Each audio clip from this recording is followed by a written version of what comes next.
నిజంగా మండలిలో చర్చించే వాతావరణం ఉందా? ఎంత చక్కటి సమాచారం, ఎంతటి చక్కటి వార్తలు రాయొచ్చో దాని మీద. ఒకప్పుడు అసెంబ్లీ శాసన మండలికి 2 రిపోర్టర్లు ఉండేవాళ్ళు, మనకి పెట్టేవాడిని నేను. వాళ్ళకి పూర్తిగా అక్కడ విని రాసుకుని ఆ కన్సర్న్ బయట్లతో ఎడిట్ చేసి వెయ్యాలి. మండలి కోసం నేను ఒక బులెటినే నడిపేవాడిని. అసెంబ్లీ దాంట్లో మండలికి హాఫ్ ఛాయిస్ ఇచ్చేవాడిని నేను. ఎందుకు అంటే పెద్దల సభ దగ్గరే అసలు నిజాలను తెలుస్తాయని. ఇప్పుడు అలాంటి నీతి నియమము అట్లాంటి సంస్కారయుతమైన జర్నలిజం కూడా నచ్చట్లేదు ఈ రోజుల్లో. ఒక రకంగా అసెంబ్లీకి వెళ్ళట్లేదు కాబట్టి మొన్న అయితే మండలికి కాస్త ప్రాధాన్యత వచ్చిందిలేండి మొన్న జరిగినప్పుడు. కానీ ఇప్పటికీ అక్కడ సరైన డిబేట్లు ఏం నడవట్లేదు కదా. బేసిక్ గా నడవాలి, అరుచుకోవడానికి కేకలేసుకోవడానికి కాదు కదా.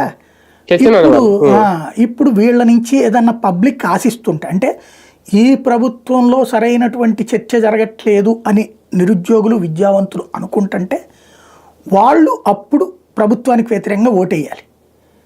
కానీ ఇక్కడ రాజకీయ పార్టీల తరపునే వాళ్ళ కార్యకర్తల్లో డిగ్రీలు పూర్తయిన వాళ్ళనే ఇక్కడ చేర్చారు, వాళ్ళకి తెలిసిన టీచర్లనే వీళ్ళు చేర్చారు, మిగతా అందరూ దాంట్లో ఇన్వాల్వ్ కాలేదు.